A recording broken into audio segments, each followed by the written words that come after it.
الله أكبر الله أكبر الله أكبر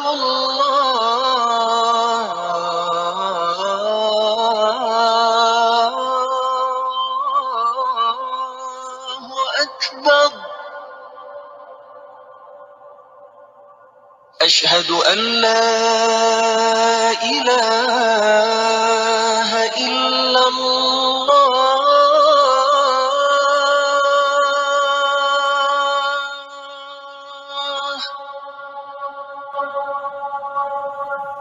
أشهد أن لا إله إلا الله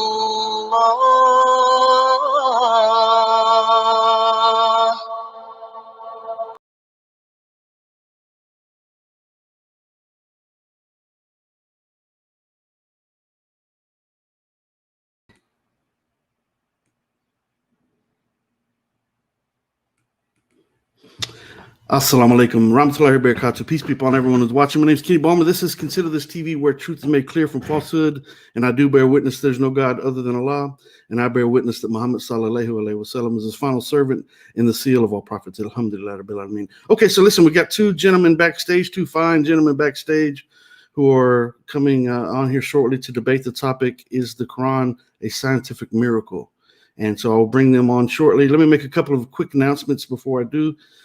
So tomorrow we're going to have a segment titled Christianity versus Islam, Religion versus a Way of Life, with special guest Abu Yazid. That's going to be tomorrow at 8 p.m.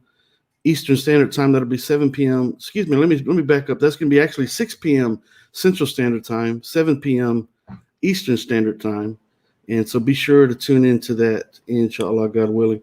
And also, this Friday, I will be having a discussion with a gentleman by the name of Alex Karimli, and he is a Christian. We're going to be discussing stories of the prophets, the Tanakh versus the Quran, and that will be Friday at 6 p.m. Central Standard Time, 7 p.m. Eastern Standard Time. So once again, that is on Friday. And of course, we got the God-Man segment that we do that will be coming up. And so be on the lookout for all of those. So let me go ahead and bring on the two debaters today. And alhamdulillah, if you're watching, be sure to hit subscribe, like, and share the link with other people, inshallah, God willing. Okay, so let me bring on the two debaters. So, all right. So welcome to the panel, gentlemen. We have TJump and Brother Nadir Ahmed. Assalamu alaikum, and welcome to the panel, both of you. Let me make sure both of you are off of mute there. There you go. There you go. Okay, so let me just give a brief introduction to both of the gentlemen and lay out the format for the debate. TJump is an atheist. He's interested in philosophy and discussing pseudoscience with people, and engages in a lot of debates, matter of fact. And he has a YouTube channel by the name of TJump. And so if you'd like to check him out, he's got a lot of debates there. Very interesting. I've checked some of those debates out myself. So that is TJump, and he is once again the founder of that channel. So Tom, welcome to the show. And alhamdulillah. Thanks for having me. Thank you, brother. Thank you. And also Brother Nadir Ahmed. He's a longtime Muslim apologist. He's a debater. He's been around for a number of years, and he is specializing on the topic of the scientific aspect of the Quran. Alhamdulillah. So, brother, once again, welcome to the panel. And I thank both of you gentlemen for choosing this show as your platform for this discussion. And so in regards to the debate itself, for the format of the debate, the agreement is 10-minute openings. So it's going to be a little bit different. It's going to be a lot of back and forth, but 10-minute opening statements by each debater. And Brother Nadir is going to go first on that. And then it's going to be a 2-minute back and forth the whole time. And so I do have a timer here. I do want to encourage both of you to avoid any ad hominem and any disrespectful comments whatsoever. We don't want any of that.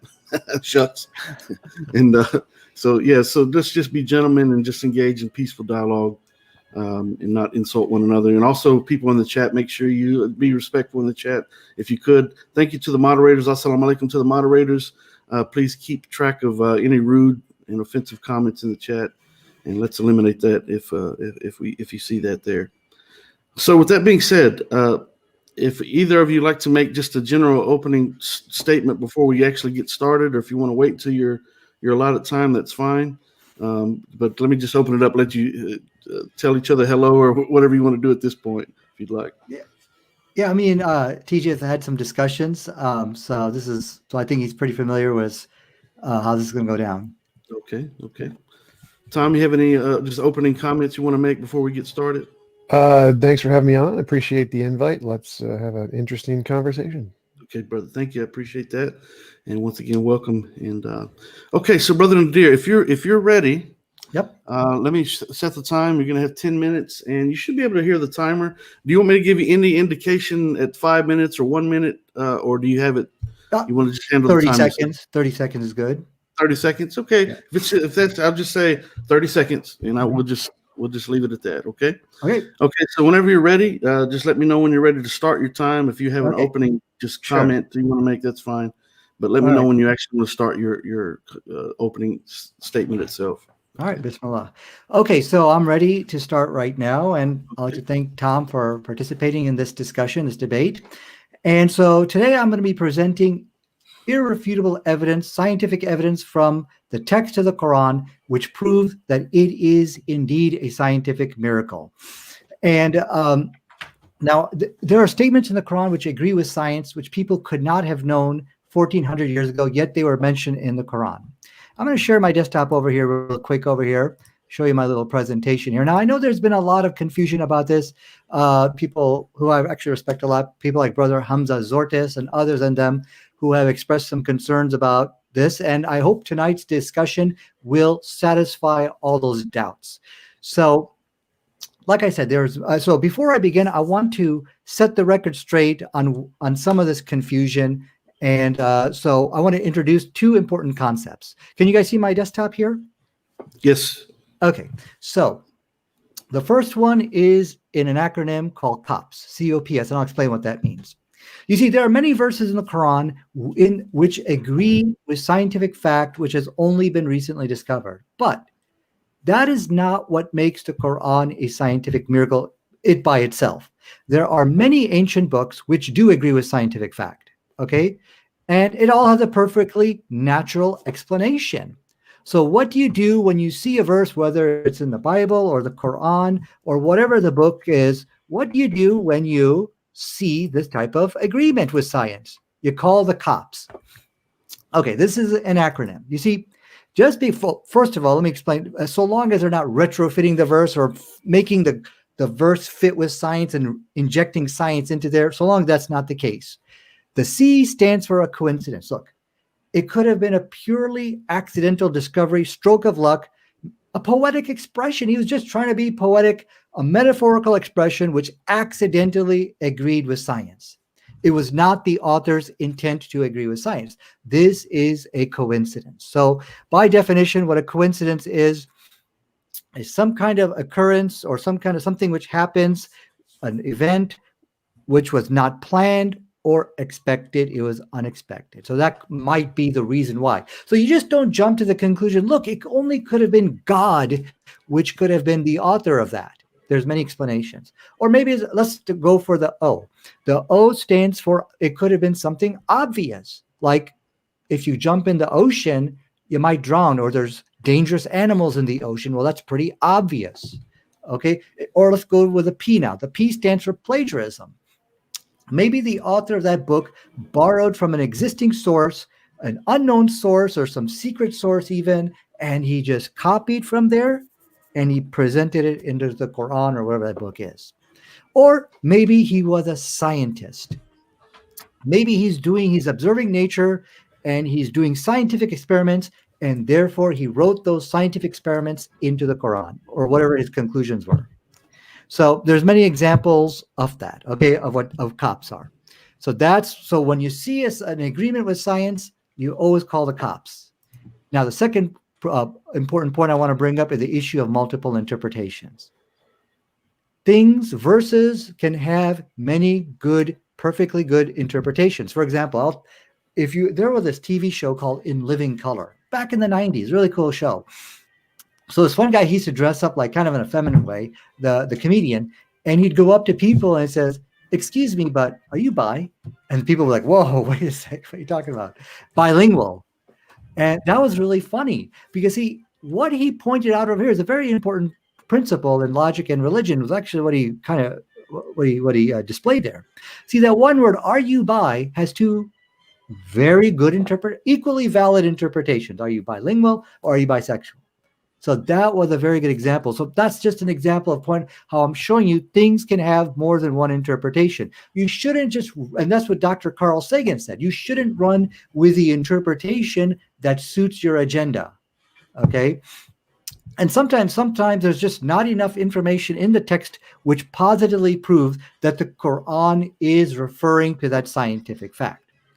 So we can expect a verse to have multiple valid interpretations, but what is not expected is for one of those verses to agree with a scientific fact.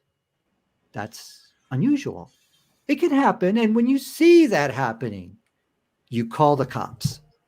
Okay, we're not going to jump to the conclusion that the book is a scientific miracle just because you see one of the multiple interpretations, valid interpretations, is agreeing with science. Okay, agreement with science is a rare and occurrence, which is something which is strange, and we can call it an unusual phenomenon. So, having said all of that, here is what makes the Quran a scientific miracle. What makes the Quran a scientific miracle is not that you have one or two verses which agree with science, okay? Because you can call the cops and that can all be easily explained. It was a coincidence. It was obvious. It was plagiarism. It was maybe the author was a scientist. You could explain it away. But what if you see the same phenomenon occurring over and over and over again? The cops cannot explain that, okay? It is human, and this is also a very important point. So let's go back to cops here, and I'll show you how the cops cannot explain that. You see, coincidence is something which is unexpected. It could be just a stroke of luck, but it is unexpected. But if you just saw the agreement with science happening again and again and again, well, then that cannot be a coincidence. Something else is at play here. And of course, we're going to see, are these obvious things which you could just kind of infer by looking at it, you know? And also in coincidence, there's also an issue of luck. So maybe you're just guessing at it. Maybe you're just trying to say, well, and you're just guessing. But when you see it occurring over and over again, then this cannot explain it. That leaves one sensible explanation, and that there is a supernatural source who is the author of all the scientific information which you see in the Quran. And that's going to be demonstrated tonight. So I also want to point out that it is humanly possible, which does not require a God, to make all of the Quranic scientific statements in the Quran. Can a human being do it?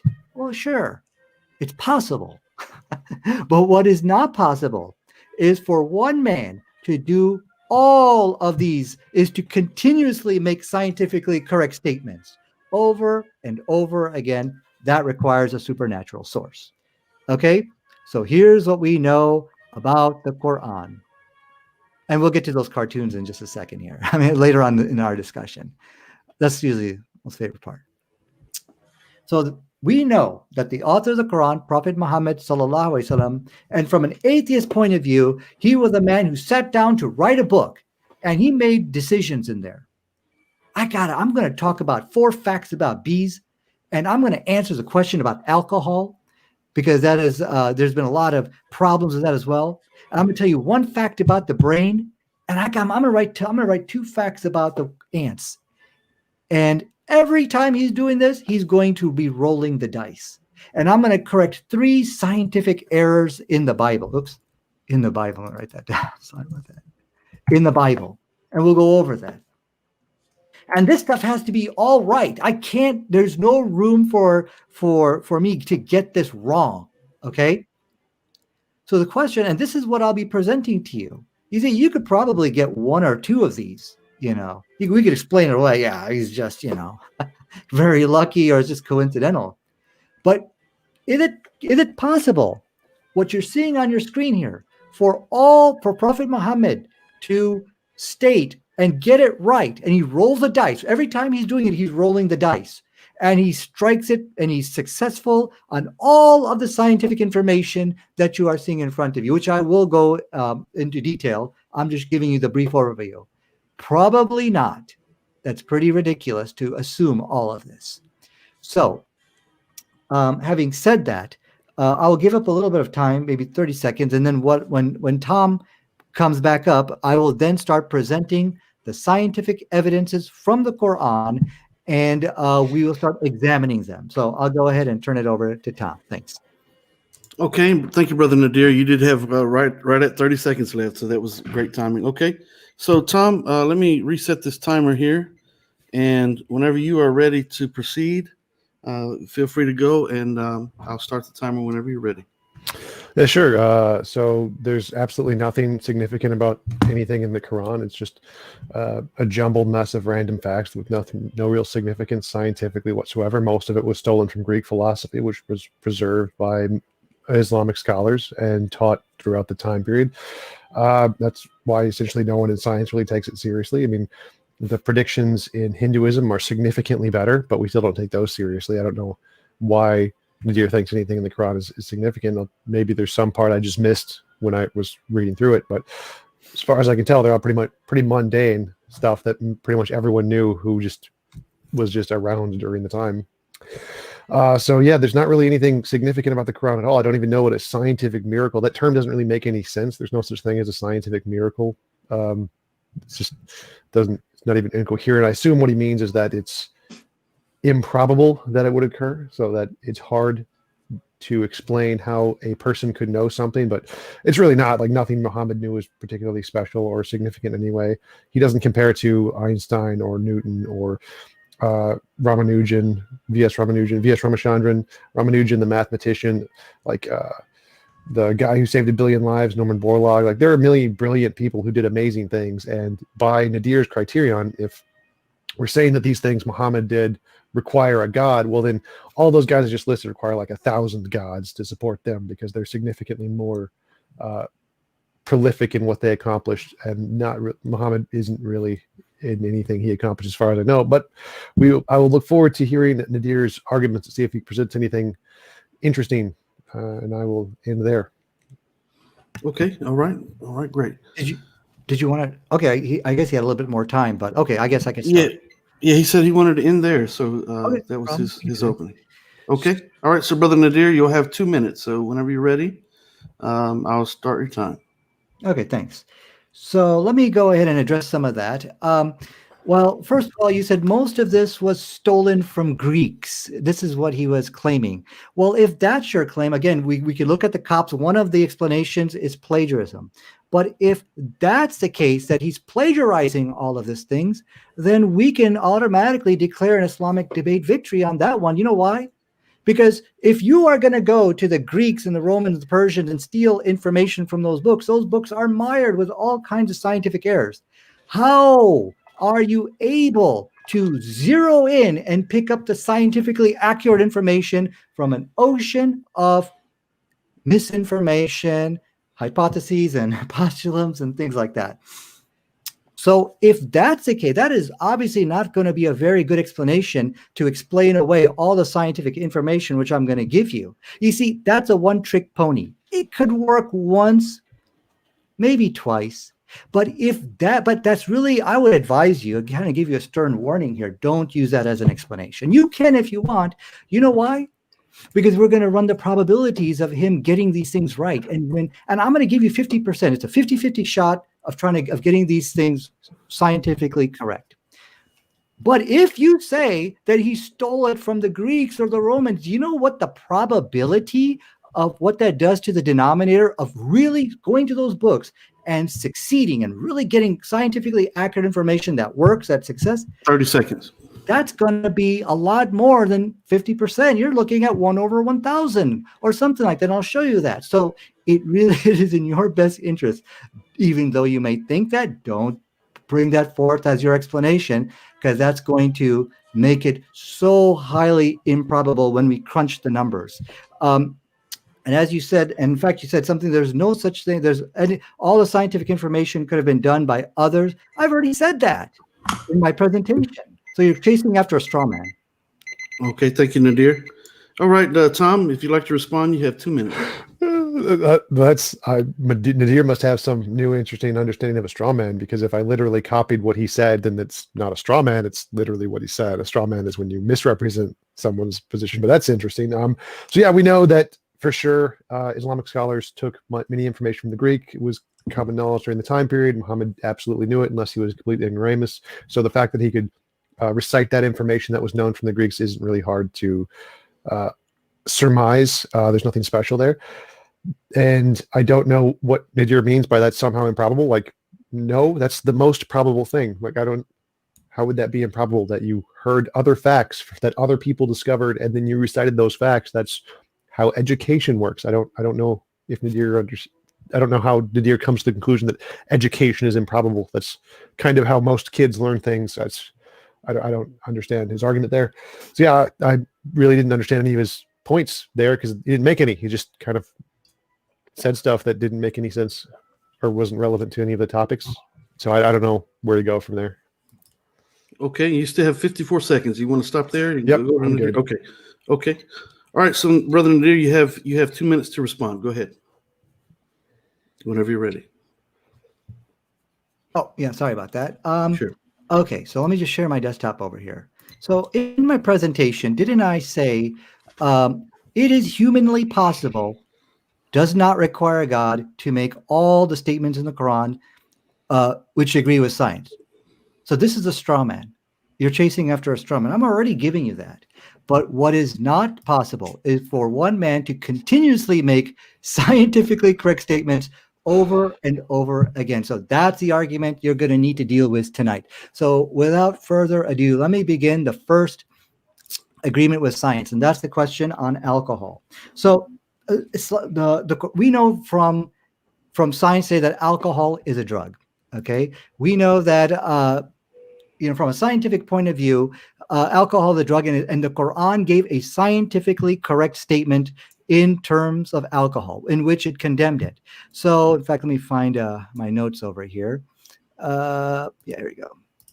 So, from research, because the Quran condemned alcohol, we know that Muslim women are 50 times less likely to give birth to a fetal alcohol syndrome baby. This is a disease which occurs in children when the mother drinks alcohol.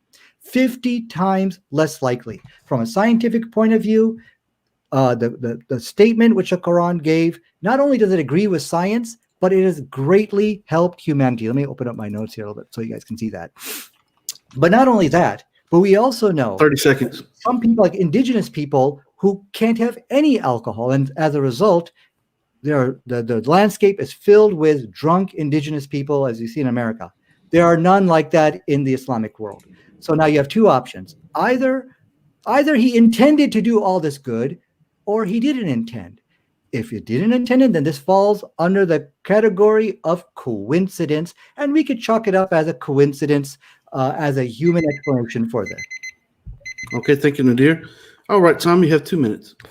So I think Nadir needs to tell us what he thinks a straw man fallacy is, because if I'm literally quoting what he says, then it can't be a straw man. So I think he may just not know what a straw man is, but it's not really one of the arguments here. So again, nothing Nadir said was actually presenting evidence. He just said, hey, Islam denounces alcohol, which isn't a scientific statement. Science doesn't make prescriptions, so it has nothing to do with science. And everyone knew alcohol was poison way before Muhammad. Like literally, this argument he's using for fetal alcohol syndrome was known by the Greeks 1,200 years prior, because they literally said women were not supposed to drink alcohol specifically because it would harm the children. So where the Quran doesn't actually say that. The Quran just denounces alcohol, and Nadir makes these extraneous, ridiculous connections that somehow that meant that Muhammad wanted to prevent fetal alcohol syndrome, which it doesn't say that at all. Like, Muhammad probably knew nothing about this and had no idea that there was a connection between those two. He just realized that, yes, alcohol is bad. People do bad things when they're drunk, so let's outlaw alcohol. And that was essentially the extent of the Quran's take on alcohol. But the Greeks and Romans knew this, specifically said this, actually verbatim, that alcohol causes damage to children, so women should not drink alcohol, as opposed to Islam, which just outlaws alcohol as a whole. So this argument does nothing to support his case at all. This is exactly zero. This is zero evidence for anything spectacular. And how this relates to God is unknown. Like, a guy wrote down alcohol is bad in a book, therefore God. I don't get it.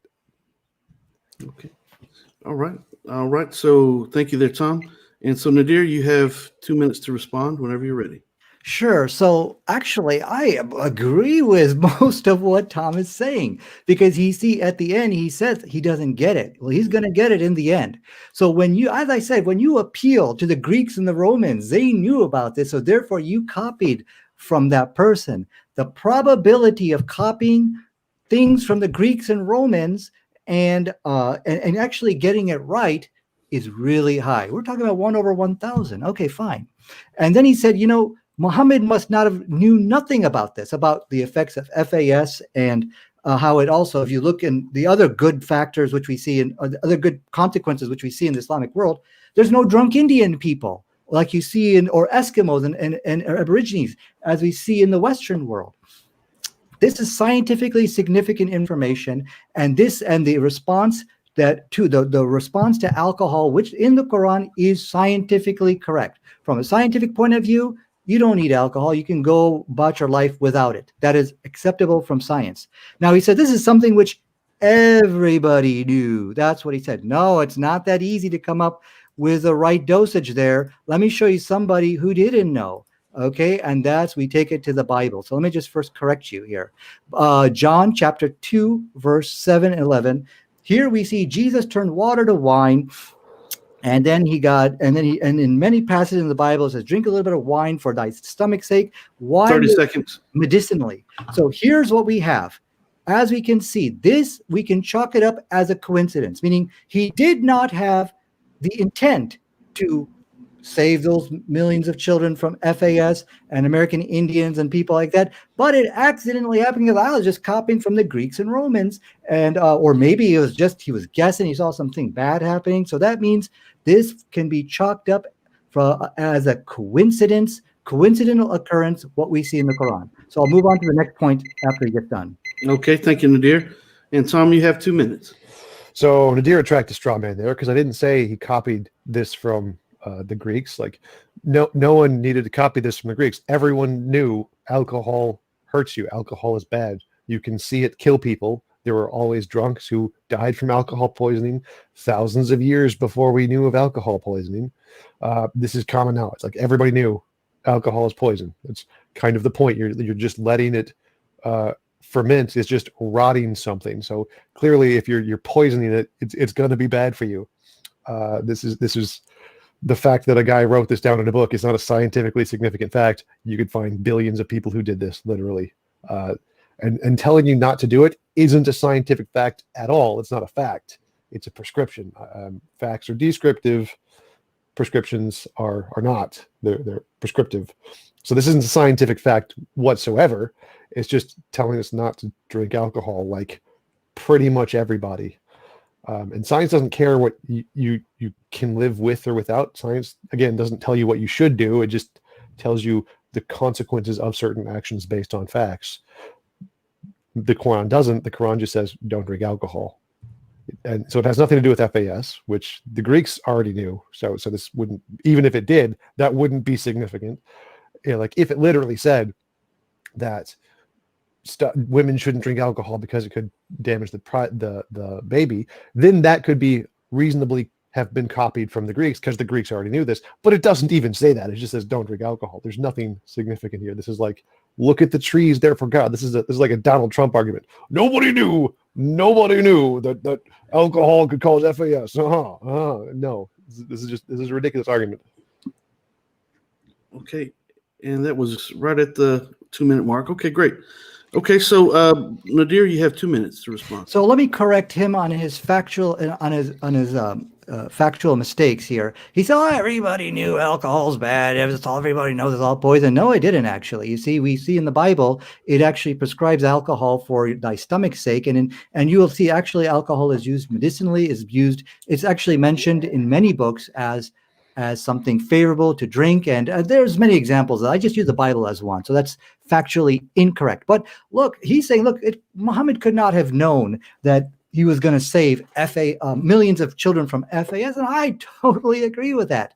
So what he's having I think a hard time understanding is, if you say Muhammad did not intend to save those children from FAS, or or all the Indian people from alcoholism, then this falls under the definition of a coincidence. This is an unexpected, something was unintentional. You were intending to do something else. Maybe you saw some people doing their bar fight or something. I'm going to write in my Quran. This is not good. Yeah, alcohol's banned. And as a result, unexpectedly, accidentally, you saved millions of children from FAS. That's a coincidence. Let's look at some more coincidences. Can you guys see my desktop?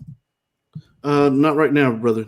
Okay, so what we also know from history, so but the coincidences keep happening with the Quran. We also know that the Quran triggered what is known as a scientific revolution. This is called the Golden Age of Islam. And let me read to you a quote from medievalhistory.net. It's that all Western advances in civil engineering, mathematics, chemistry, medicine, and astronomy were founded upon the medieval sciences of Islam. And so what we know, and the historians give credit to the Quran. It was the prophet. It was a holy, as we see from this reference over here. It was a holy text which placed a value on education, science discovery, which brought us this. Okay, I'm sorry. Go ahead, please. Okay, that's okay. All right, brother. All right, so Tom, you have 2 minutes to respond. So Nadir just pretty much granted that there's nothing special about saying alcohol is bad. He's just saying, well, not literally everyone. I mean, I guess the babies that were like 1 year old didn't know that it was bad for you. But clearly by everyone, you don't mean literally everyone. Like every culture, every wise human being on the planet at the time knew this. Every wise human being on the planet knew it was bad pretty much ever. The Bible was actually right in that quote, because alcohol is a sedative. It calms you down and decreases pain. It's a painkiller. So it does actually treat things too. So the Bible also knew alcohol is bad, and there are many examples of that in the Bible. So there's absolutely nothing significant about anything he said. He's just somehow going from a guy wrote alcohol bad in a book, therefore God. That's ridiculous. Like, anyone can just write down alcohol bad. They don't need a God for this. Secondly, inspiration of a scientific revolution. Not relevant whatsoever. Like, lots of things can inspire a scientific revolution. An apple falling from a tree inspired Newton to a scientific revolution. Does that mean that there was a God behind the apple? No. This is an appeal to consequence fallacy, which means that you're saying, there was a good consequence because they believed this, therefore it's true. Straight up not fallacy. Fallacy doesn't work. No. So neither of the arguments that you're presented are even coherent. They're about as bad as the lights and colors prove God, Jesus guy. So this is pretty ridiculous. Okay, and all right, you had 30 seconds left. That's okay. All right, so Nadir, you have 2 minutes to respond. Yeah, so basically, as you can see, he's submitting false information to everybody here. So let me correct him. He said everybody knew this was all poison. There's no facts to back up what he is saying. He's making it up, basically. He said the Bible got it right, actually. No, the Bible got it wrong, because the Bible said that it administered this drug to a general population. And within that general population, you have kids, you have pregnant women. And if you looked at the study, which I actually did present to you, they said you have to focus on the Christians because their religion allows drinking. So no, the Bible did not get it right. It did not give a correct prescription here. Okay, so this is factually incorrect information. And not only is he just making stuff up, but he's now chasing after straw mans. He says, God wrote alcohol bad in the Bible, therefore God. That's not my argument. That's silly. Okay, this is a straw man argument. And they said there are good consequences of the Quran on this scientific, revolution that the Quran started. Therefore, it's true. It's a consequence fallacy. Only problem is that's not my argument. I don't even think he's in this discussion or debate but that's okay. You know, I'm gonna do my best to explain to you. Here's my argument here. Okay, so the issue here is the issue of coincidence. Okay, when I'm bringing up the issue about the scientific history, about triggering a scientific revolution, either Muhammad intentionally did it or did not intend to do it. If it's an unintended consequence of maybe so he was doing something, but that couldn't have been his intention to do that, then this is yet another coincidence which we are finding in the Quran. So now we have two coincidences. So the issue here is eventually this is going to get ridiculous, and we're going to be able to rule out if all this stuff is coincidence. Okay, thank you, Nadir. And Tom, you have 2 minutes. Yeah, so I just Googled it to prove Nadir wrong in 30 seconds.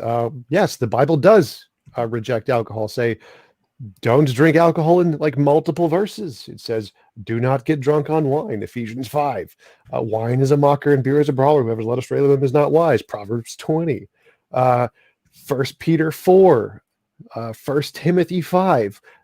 Ecclesiastes 9, like there's lots of these examples. Everybody knew alcohol is wrong. If Nadir just isn't aware that pretty much everyone in society knew alcohol was poison, literally because you make it by rotting it, like then I think Nadir just needs to look up history a little bit, because this is literally a Donald Trump argument. Nobody knew alcohol was bad. Nobody knew alcohol was bad before Muhammad. Like, clearly not the case.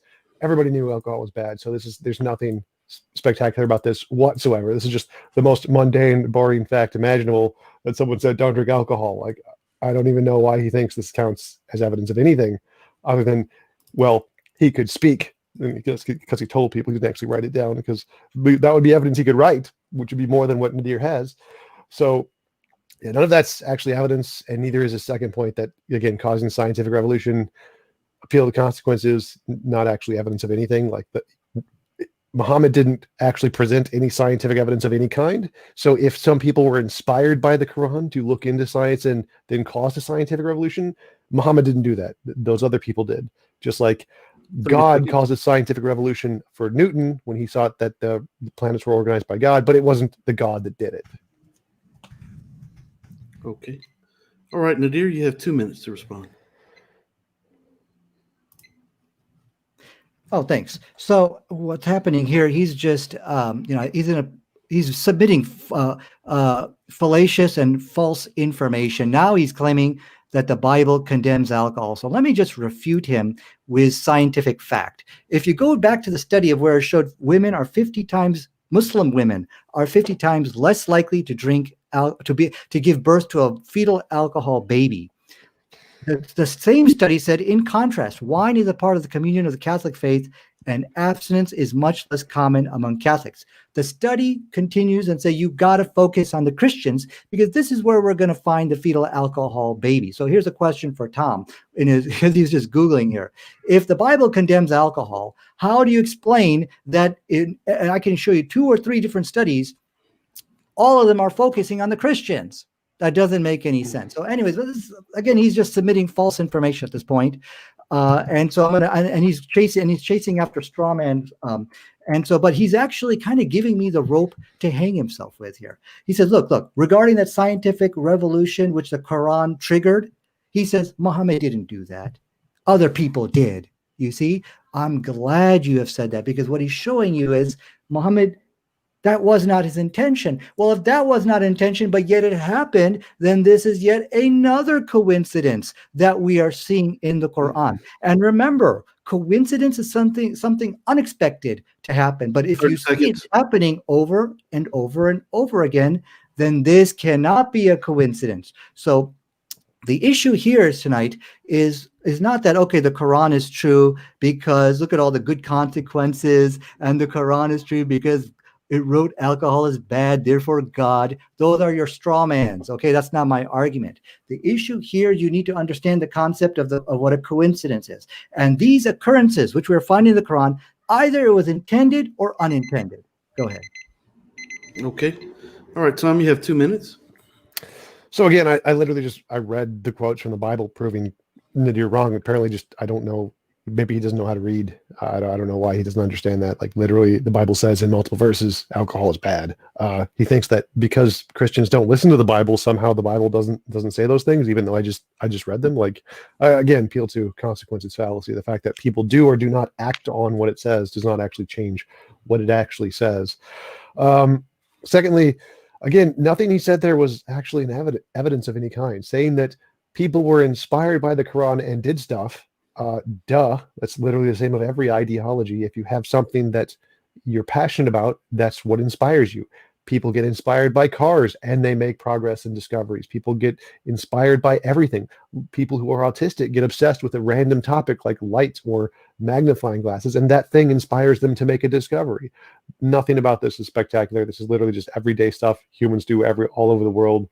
Again, I don't know why Nadir thinks any of this is evidence. I just don't think he knows enough history. It's again Donald Trump argument. Nobody did this ever before. Nobody knew this common fact that everyone knew throughout all history. That's essentially Nadir's argument. It's the Donald Trump argument. Nadir is the Donald Trump argument guy. All right, I'm done. Okay. All right, Nadir, you have 2 minutes. We're not hearing you, Nadir. I'm sorry. Yeah, I'm going to ignore his false information about the Bible condemns alcohol because obviously the studies show that's not the case. Okay, but we're gonna ignore that. So let's look at some more coincidences which are taking place in the Quran. So let us go to the issue about to chapter 95, verse 15 and 16 of the Quran. Here is a verse in the Quran which says, "Can you guys see my desktop by any chance?" No, brother. Oh, let me share my desktop here real quick. Okay, so let's go right here. There, you can leave it up and he can turn it on and off for us. Oh, okay, sounds good. Okay, so chapter 9, the verse says, "Nay, if he ceases not, we will catch him by the forelock, a lying, sinful forelock." Now, the word in Arabic there is actually nasiya. And what this is actually a word which is talking about the frontal part of the head. Now, you can interpret this a couple of ways, but one of the valid interpretations, you can say maybe he's referring to the hair. That's one interpretation. But one of the valid interpretations also is talking about the front part of your head doing this action of lying and sinning. And this is, and what we know from science is that the frontal lobe, the anterior part of the brain, of the lobe, is a place for cognitive functions and reasoning and judgment over here. And so if you look at this, one of the valid interpretations, there's two interpretations there, but one of the valid ones actually does agree with science. So how much more time do I have? You have 30 seconds right now. Okay, so again, this could also be another interpretation, is just probably referring to the forelock of the hair. But remember, when you see this, multiple interpretations, we need to question if one of them agrees with science. And so this obviously does agree with science. And so if you don't accept this and Muhammad was intending to agree with science, then this means it is another unintended consequence, another, you could say, accident. So go ahead, TJ. Okay, that was right at 2 minutes. Okay, Tom, you have 2 minutes. This person I found on Facebook must be just immensely knowledgeable about neurology. They said, "I hate liars. I want to punch them in the face." And by Nadir's logic, what they are predicting the fact that the frontal lobe deals with lying. Oh my God, they're geniuses. How did they ever find this out? Or is it an ambiguity fallacy, just like every one of Nadir's examples so far? Like, I think he doesn't understand the difference between unintended consequence and ambiguity fallacy that you can interpret any way you want. This is pretty much the standard laissez-faire interpretation of make your favorite text fit whatever fact you can find that creationists use. It's not evidence at all. Like, I mean, his argument is literally the same, that this person on Facebook somehow predicted that the frontal cortex deals with lying because they said, "I hate liars and I want to punch them in the face," which is the same as the quote he read from the Quran where they want to grab liars by the front of the head. Like, how is this even the thing? Like, again, this is like Donald Trump level argumentation here. I don't understand why Nadir even thinks this counts as evidence. Like, No one takes this seriously. No one would ever take this seriously. I don't get it. All right, I'm done. Okay. All right, Nadir, you have 2 minutes. Well, I really like his example. I want to punch him in the face, but that's kind of scientifically inaccurate. But let me fix it up for you. I want to punch him in the head.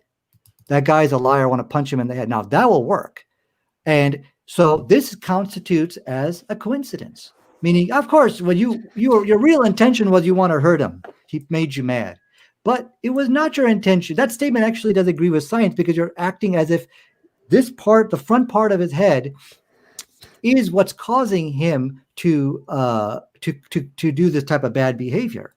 So this obviously would fall under the definition of a coincidence. You said something, but really you were meaning something else. But what you said kind of does agree with science.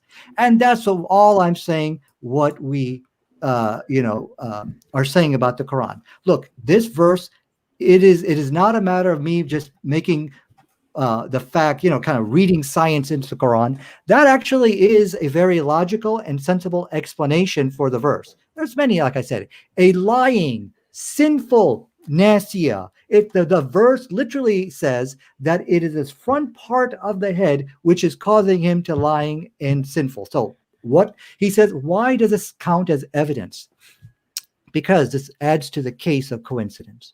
We have now 3 coincidences. In fact, TJ gave me the best example right there. I want to punch him in the face, head. That's an awesome example of a coincidence. Now we have 3 examples of coincidences. Do you see where this is going? You see, a coincidence is something unexpected. Oh, what a pleasant surprise. I didn't really mean to that. But if you saw it happen 3 times in a row, then this cannot be coincidences. The agreement with science over and over again, we cannot look at this as coincidence anymore. There's got to be another explanation. So let me move on to the next scientific fact. Go ahead, TJ.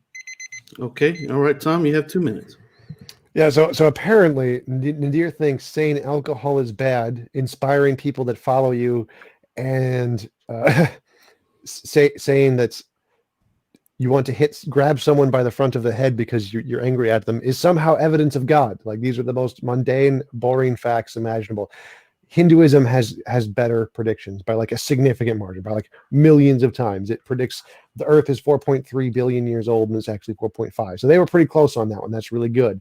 They predict the multiverse hypothesis. That's pretty good. They predicted certain, like the entire book predicts things about how the future is going to unfold and how societies are going to develop, and they got these right. These are good predictions. Like, nothing Nadir said are good predictions. These are just kind of like a joke. These aren't serious. None of these are serious forms of evidence. It's just like, I predict the sun will come to rise tomorrow. Woohoo! Okay, cool. That's great. I can predict last week's lottery numbers, and he thinks these are special because the Donald Trump argument. He's just, nobody knew about these facts before Muhammad discovered them. Therefore, these are significant. Like, no, everyone already knew about this.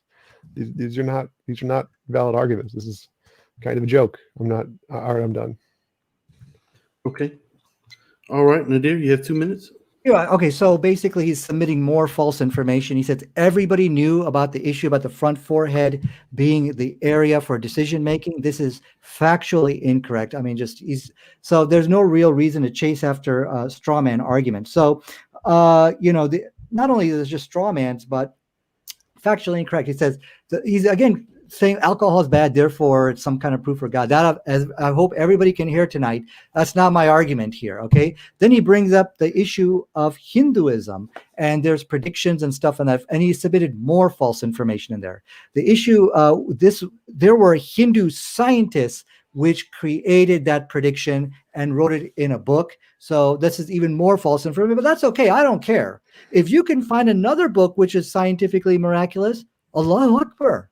That does not do anything for the case of the Quran. We can accept that, actually, because we know that God sent many prophets, not just from Abrahamic prophets, but also throughout the whole world. And fragments of that information could be present in many books. So by you bringing up Hinduism, it does nothing to the case of the Quran. But anyway, that is even a misrepresentation of Hinduism, what he's giving. But I can't chase after that. I got to very quickly move on to the next scientific information, which we find in the Quran. Okay.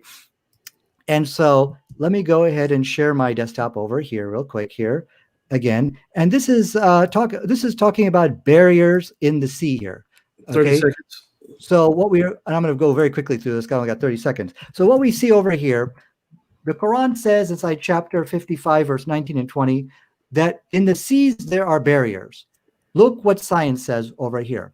It talks about in the seas where the picnic line is a distinct feature, for example, in the Baltic, blah, blah, blah, it is a barrier which prevents deep waters from mixing with the surface water. Okay, so here we see once again an agreement between the Quran and science. Go ahead. Okay. All right, Tom, you have 2 minutes. Yeah, so apparently Nadir doesn't know about Hinduism or about facts. So again, the fact that there are barriers in the water, we knew that. For the Neanderthals knew that because they were built ships and hit reefs and things, and they realized, hey, look, there's an island. Hey, look, there's a smaller island. Hey, look, a smaller island that barely touches the water. Oh, look, there's one that's under the water that destroys our boats when we go over it. Ah, there's barriers in the sea. Like, this is wow. Like, oh my God, nobody knew there were barriers in the sea. Nobody knew. Hilarious. That's none of the things Nadir presented are actually evidence. They're just kind of just ambiguity fallacies of gibberish. And it's like you could pick better facts here. Like if you actually really tried to ambiguate these, you could make them into good predictions. But Nadir just makes them into the most bland nonsense things that aren't even evidence. Like a good prediction is like his Hindu cosmology predicts that in the Vishnu Purana that ancient Hindu scripture is 4.3 billion years was the age of the earth, which is close to the 4.5 billion years. Like these are literally quotes from the actual Hindu scriptures. Like these exist, and they predict that cities will be dominated by thieves. The Vedas will be contaminated by speculative interpretations of atheists, political leaders, and will virtually consume the citizens. Wow, holy shit, they got that one right. They're amazing. Like, masters will abandon their incapacitated servants, and even if that servant has been in the family for generations, cows will be abandoned or killed when they stop giving milk. Wow, they knew agriculture was going to work. Like, you could just read the Srimad Bhagavatam and you get tons of predictions about society, exactly like in every religious text. Like, there's nothing special about this. This isn't an argument that there's lots of holy texts. There's an argument of lots of random people writing random stuff and they get lots of intuitive guesses right. Like, there's none of this is evidence. I mean, at least these are good. At least the Hindu ones are good. The ones Nadir putting there are just silly. Barriers in the ocean, like, really? Okay. All right, okay. Nadir, you have 2 minutes. Yeah, so what he's actually doing, he's giving me the rope to hang him with here tonight. He gave another beautiful example of a coincidence, okay? And I think what it is, he doesn't understand what a coincidence is. But that's okay. We're all, I hope this will be a good learning opportunity for you, TJ. The whole thing appealed to Hinduism. Obviously, I cannot debate Hinduism right here, but I'm okay with that. That doesn't take away from the case of the Quran in any way. Let there be 2 or 3 miraculous, supernatural books. I'm totally cool with that. That doesn't take away from anything of my evidence. So this is yet another irrelevant point, and this is a death blow to atheism. When we see evidence of a divine creator, which you yourself are acknowledging now, why should we believe in atheism? And you're supposed to be an atheist, yet you are now showing how there is supernatural evidence in these books. But all that is irrelevant. But I like your example you gave. Look, you go out in the seas and you could hit a reef, or what about islands? You could hit an island, right? So yeah, that's kind of like a barrier. Right. But that's not the way. So maybe that is what he was really referring to, an island, okay, or something like that. But he articulated and worded the Quran in such a way which does agree with modern science, as we can see from the screen here. It says, between them is a barrier which none of them can transgress. And we know in science that the seas do have a barrier. It's called the picnic line. It is a barrier which prevents deep waters from mixing with surface, blah, blah, blah. I already read that to you. Okay, you can look at the screen to get all my references. So here yet is another coincidence. Muhammad didn't mean to talk about the picnic line, but he just worded it in a way which I actually agreed with the picnic line. Coincidence after coincidence after coincidence. Right now, I believe I'm ready to make the case and finish him off, showing you that this cannot be the work of a man. Is that my time? Yes, that's your time. Oh, sorry. Okay, Tom, you have 2 minutes. From what we heard, we literally heard Nadir read the quote. We can prove definitively this is what's called an ambiguity fallacy in philosophy. That literally it could be interpreted in many ways. It doesn't refer to anything in particular and can be proved to not be evidence definitively. And every rigorous standard of formal logic, like we know that doesn't work. I don't think Nadir knows standard logic or what fallacies are or history. And he keeps using the Trump argument. Nobody knew this common fact that everyone knew. Therefore, Muhammad and the Quran, like none of that's evidence. Like I'm good. I can stop there. Okay, all right. So Nadir, you have 2 minutes. Yeah, so I won't even chase after the straw man that nobody knew this common fact. That's not my argument at all. Okay, so what I'm showing you here is, look, when you see something which agrees with science, it can be many possible explanations. I wrote in bold on my opening presentation that all the Quran, the scientific information that you see in the Quran, hypothetically can be produced by a human being. But what is not possible is to continuously get it right over and over and over again. I mean, author things in the Quran which agree with science. You could 2 or 3 of them, you can say, okay, that was not your intent. You meant to talk about islands, but you just said it like this. Let's look at some more coincidences. Okay, over here. Inside chapter 24, verse 40 over here. It says over in this verse, or is it like the darkness in the vast deep sea, overwhelmed with great waves, topped by great waves, topped by dark clouds, darkness one above the other. If a man stretches out his hands, he can hardly see it. And for him who Allah has not appointed light, for him there is no light.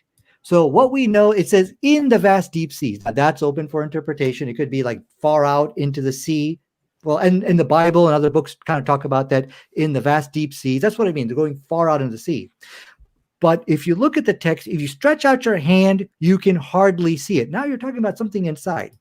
2 scientifically correct statements in here. It talked about great waves topped with great waves. And we all know from science today that there are things within the seas called internal waves. There's the waves on top, and of course, there's the internal waves. And I'll get you a reference for that in just a second here.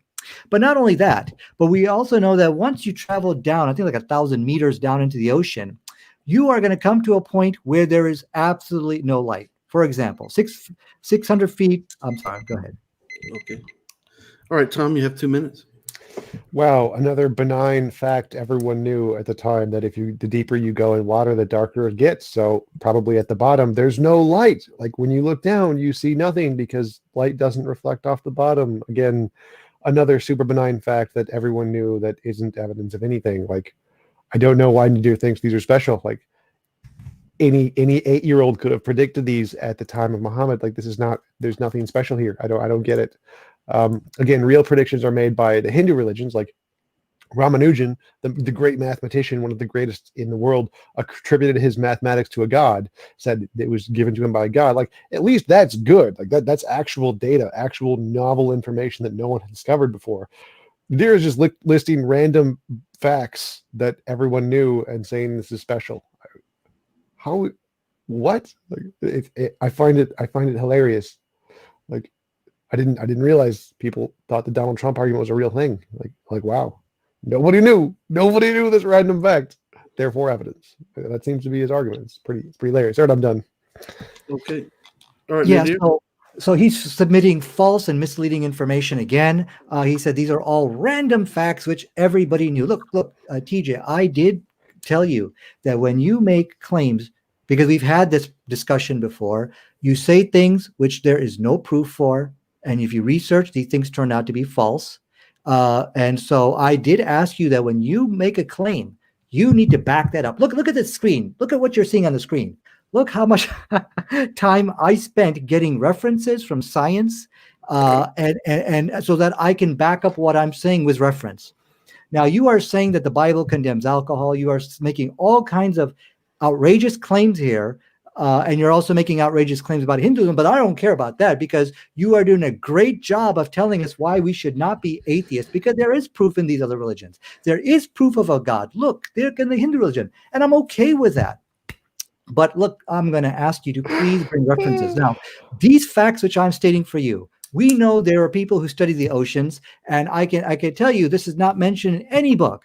So we know that the Quran compared, the deep seas, that there is no light. That's one scientific fact. Internal waves. So one verse. So how many statements of the science? How many? Muhammad said, I'm going to make 3 statements about the ocean. The ocean has barriers, internal waves, and there's no light at the bottom. He worded things in a way, 30 whether seconds. he intended to or not, that's another question, but he worded it in a way where if you look at it, it agrees with science. One of the many interpretations here. So at this point, I believe I have made my case that when we go back and we look, this cannot all be chalked up as coincidence, but there's actually a lot more scientific evidence. So I'm just going to put some icing on the cake here. I believe the debate is won because we know a coincidence is something which is unexpected. But if you just saw it happen 5 times, that's not unexpected. Go ahead. Okay, thank you, Nadir. All right, Tom, you have 2 minutes. So yeah, would you like a citation that the sky was blue 2,000 years ago and everybody knew that also? Like, let's just pick these mundane facts. You must find sources for the mundane facts. Like, wow, like you just go to Homer, the Iliad, the Odyssey, any sea shanty tale. When you seek to the depths, it is dark. Oh my God, they must be magic. They must have gods that they know this information. Like, where did they get this? That the dark sea is dark. Like, how could anyone know that? Like, it must be magic. Nobody knew. Nobody knew. The sea was dark. Nobody knew. Like, it's just ridiculous. And I literally read the passages from the Bible where they say alcohol bad, just like the Quran does. Like, this is not particularly surprising. And in the Quran, they actually did drink wine and alcohol before Muhammad outlawed it, and so they allowed wine too in the Quran. So again, not surprising. I don't know. Like, literally none of this is relevant evidence. He just picked a whole bunch of mundane facts that mean nothing, that are benign, and everyone knew at the time, and said, Muhammad said these things that are benign facts. That it's literally the Trump argument. It's Donald Trump saying, nobody knew this benign fact, therefore it's special because I would just taught it and nobody knew. Like, I don't even know how to even address such a silly argument. I'm done. Okay. All right, Nadir, you have 2 minutes. Okay, so this whole idea, it means nothing. These scientific facts I'm presenting you mean nothing. The Quran saved millions of children from fetal alcohol syndrome. Are you telling me this means nothing? Who cares? It saved millions of indigenous people from alcoholism. The whole Western world, which you live in, by the way, you'll see reservations of drunk Indians. It means something, folks. It is important, scientifically significant information, but we don't need TJ's opinions because that's all he's doing at this point, submitting false information about the Bible. I'm not going to go defend the Bible. I'm not going to go and disparage Hinduism because most of the information he's giving you is all false and misleading. I don't care about that. And then we saw that the Quran triggered a scientific revolution. Means nothing. You see, all he's doing, he doesn't give you fact. He gives you his interpretation. Wacky, quacky interpretations. There is deep scientific significance in saving millions of children from FAS, and we've already got the researchers and academia who has already cited the Quran and pointed out Islam is a reason for why we see these great things happening. So we can always rely on science. So let me go very quickly, and let me go to the next agreement with science. Here's one or two verses of the Quran, which has 4 scientifically facts, which once again line up with science. It talks about the bee. It says, and the bee, which let me just read for you. And everything in yellow is a scientific fact, which takes to the mountains and the trees, which is true. It's a female bee mentioned here, and the correct role is given there. Female bee leaves it, eats of the fruits. We now know bees eat fruit, and then comes from their bellies, wherein is a healing. It's talking about honeys, and we all know that the honey comes from what is known as the honey stomach inside the bee, wherein there is a healing for men. And of course, we know that is true from science. Go ahead. Okay, thank you, Nadir. All right, Tom, you have 2 minutes. Yeah, so I think Nadir just needs to study his Arabic there because it doesn't actually say female bees. It says young bees. plural. So the word there is the feminine word, yes, but the feminine word in Islam can be referred to groups, just any groups. It uses the exact same feminine to refer to groups of oxen and groups of birds and groups of people. Apparently, they all must just be women. There must be no men in those oxen. Wait a minute, oxen are male. The female bulls? What? Oh my God! Just nope. Yeah, that. So it doesn't actually say female. I mean, even if it did, it's not really that impressive. Again, random, mundane, pointless facts. Bees. Yeah, that's great evidence of the creator of the universe. Bees and oceans are dark, and it caused a scientific revolution, like the apple falling from Newton's tree. Like, just pick random mundane facts, and this is somehow evidence of a creator. Like, I don't even know. It's pretty hilarious. Yeah, I'm done. Okay. Nadir, you have 2 minutes. He's been refuted on the random mundane facts. This is his interpretation. As you see, what he's doing, he's giving his sarcasm, his his own personal interpretation, but he's not giving you fact. And then he said that he asked about my Arabic. TJ, can you speak Arabic? Nope. Okay. So you said the Quran, it was really talking about young bees. Did you say that? Yes, I did. Okay. So where do you see young bees here in this text? Well, I can't see the text, but I can give you the source because I know who does. Okay. Who can I go to who said this? I sent you the video like last. This month. is again another. I told you. What the problem here I is. provided you a reference there, so I got you on that one. I win. The problem is, it's a recurring problem of you submitting false and misleading information. Because I can tell you from the text, it doesn't say young bee. So the bee here the bee here is male. But it says istakhazi, the females from them. Istakhazi is female. Kulli istakhazi. So that's why I'm saying that it is a female bee which leaves the hive. But here's the thing. What we have are 4 scientifically correct statements. Now, this can all be produced by human beings, okay? Each and every one of those. You could hypothetically do it. You could research. You could steal from another source or something like that. You can do that. We don't care about what's scientifically accurate. What we care about is how did you make 4 statements about the bee without error? That's what's astonishing about this. Because when you start talking about things you don't know, and if you're to assume Muhammad was not a prophet, you don't know really about the science of these things, you're going to make a mistake. He had 4 attempts to make an error, and he did not. We don't care about what the Quran agrees with science on this. That's a straw man. What is significant, he didn't make an error after 4 tries. That's significant.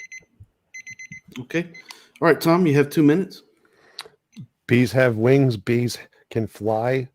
Bees drink nectar, and bees lay eggs. I just listed 4 facts about bees, and I didn't get any wrong. Wow. I must be a god. This is not impressive logic. There are tons and tons of factual errors in the Quran. Like, it's not even close. So the fact that he got a few of them right and you can cherry pick the right ones is, again, not impressive.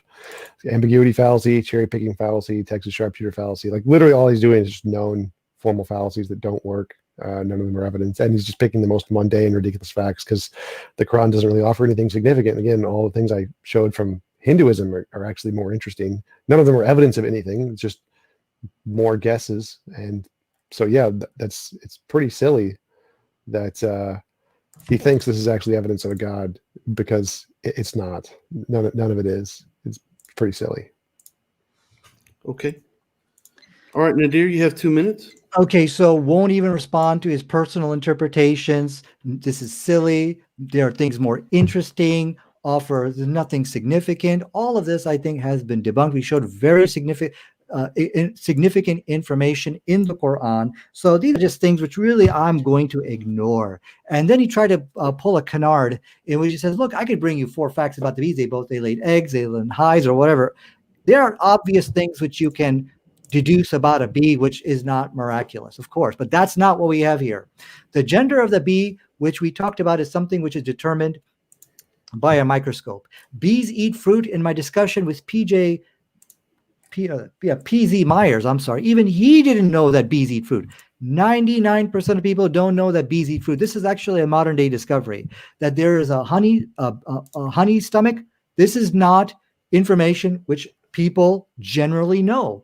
Also, so the issue here, which he has been not able to refute, is again, we don't really care about what's scientifically accurate.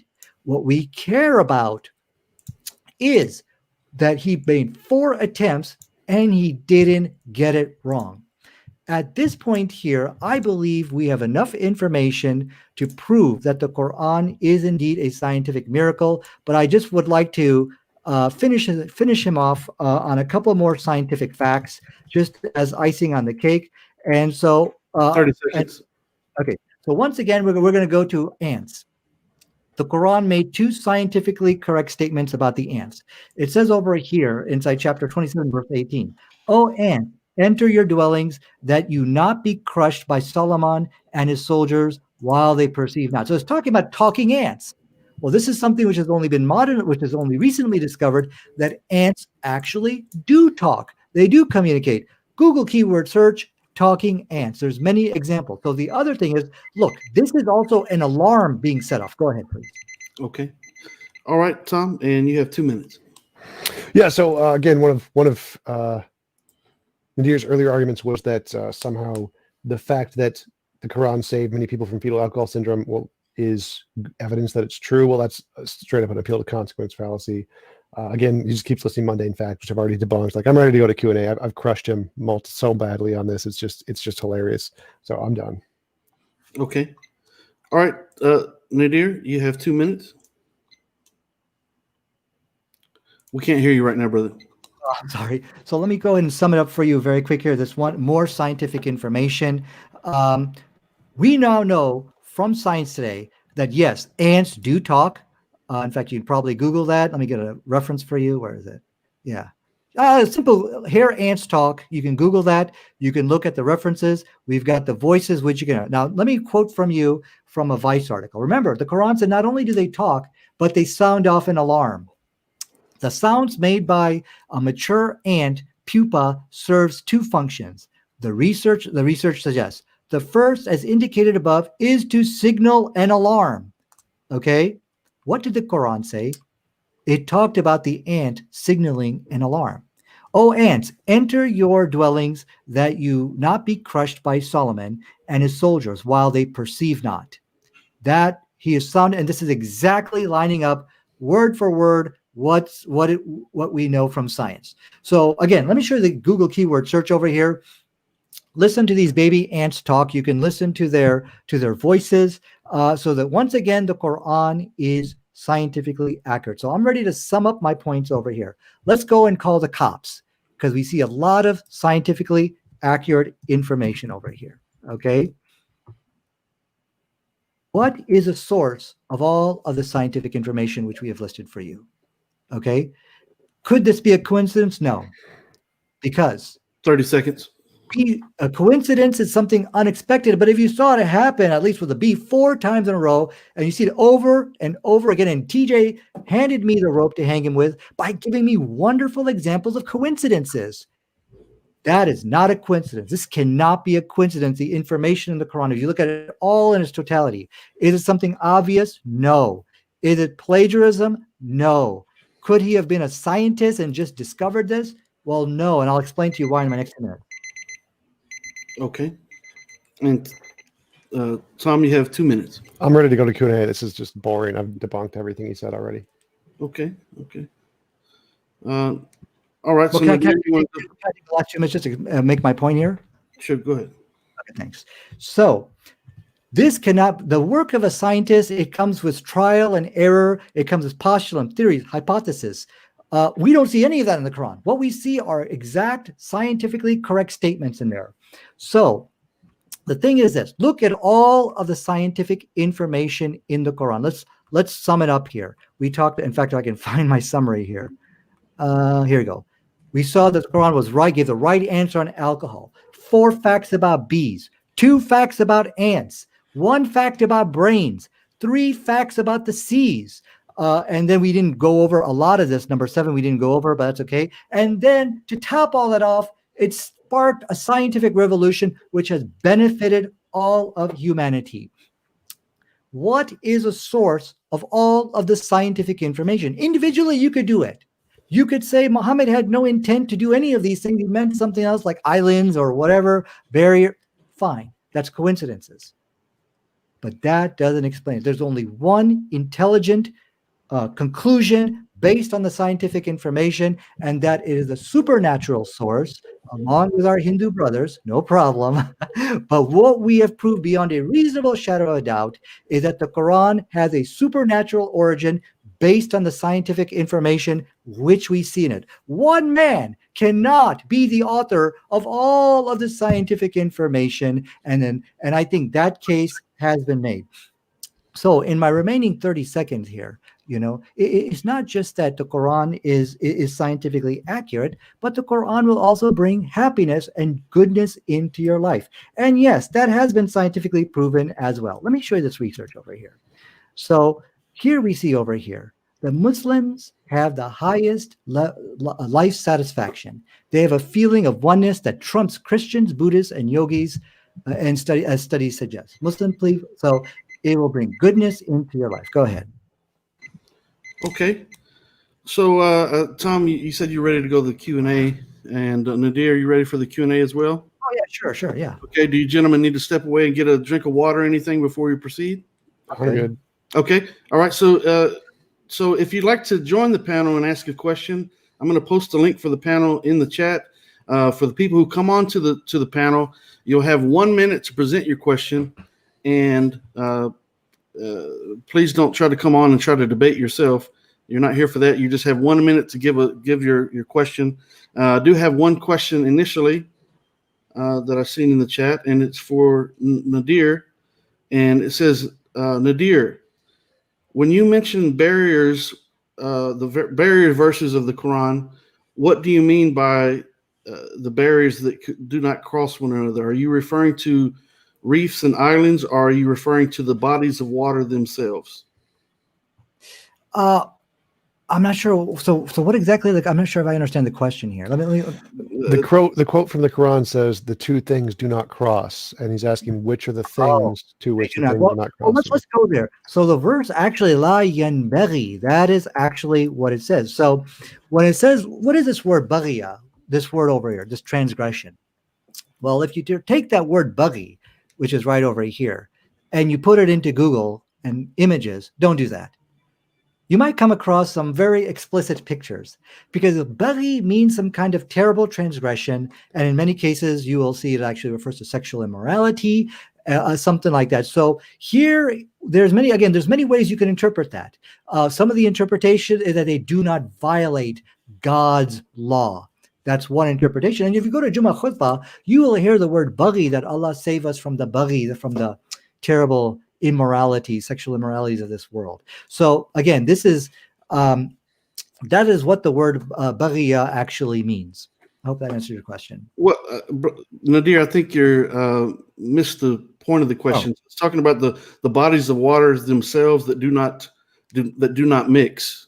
Correct? It doesn't say do not mix. Mix is ikhtalat, and so there's really no mention here of mixing in the verse. That these two bodies of water come together, and in between them is a barrier that do not cross. Nadir is saying that it doesn't say they do not cross. He has a different interpretation of what it says. That's what he's saying. It does not violate God's law. That is, if you look at what the meaning of the word baghiya means, it's not talking about mixing. It's talking about some kind of violation. Brother, what surah and verse is that? That's chapter 55, verse 19 and 20. Okay. All right. So we'll proceed to the next questioner. Looks like we have Josh Wolf backstage. So we'll go to Josh Wolf and let him come on and ask a question. Hi, Josh. Welcome to the show. Hey. All right, Josh. You have a question for I got a question for TJump. Yeah, what would it actually take for you to convert to Islam? Like, what would be the definitive argument that Nadir could give that you'd go, okay, yep, I got it. I'm a convert. Well, it would take novel testable predictions, so it wouldn't be an argument. You'd have to actually present evidence. So you'd have to say, if Muhammad and Allah were real, I could predict that if I pray to Allah, he'll give you a gold brick every time you pray. I pray, he gives you a gold brick. That would be good evidence. It doesn't have to be a gold brick. That's just an example, but any novel testable predictions would be good evidence. Okay, but would you be willing to actually do the experiment? Because it would take you actually doing it, right, to test whether it worked or not. As long as it was easy and didn't take 2 years of constant praying, sure. Okay, so there is a limit on the experiment that you'd be willing to do to prove it. Isn't it? Don't we say that extraordinary claims require extraordinary evidence, though? And if we're talking about something as big as this, wouldn't you expect that you might have to pray for 2 years? And wouldn't that just be a small thing compared to what you're actually testing? No, I'd say that if that was the case, then someone else would have to do the work for it, because I'm not going to put in the effort. Okay, Josh, thank you for your question. Nadir, Allahu Akbar. I have a question. You know, I have a question for TJ.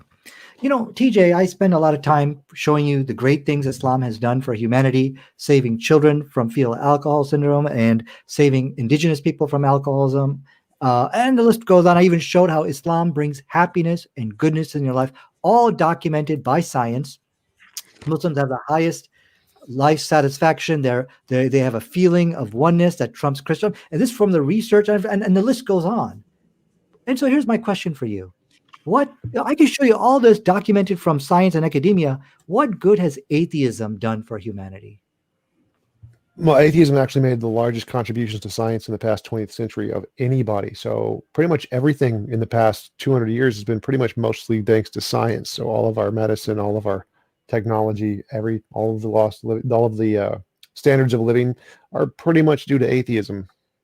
So now, Tom, do you have, look, I'm presenting references from academic references. Do you have any reference to back up what you're saying? Yeah, you could just Google the people who made all the discoveries. They're pretty much all show me a real reference from if you pay me, I'll do the research for you, Nadir.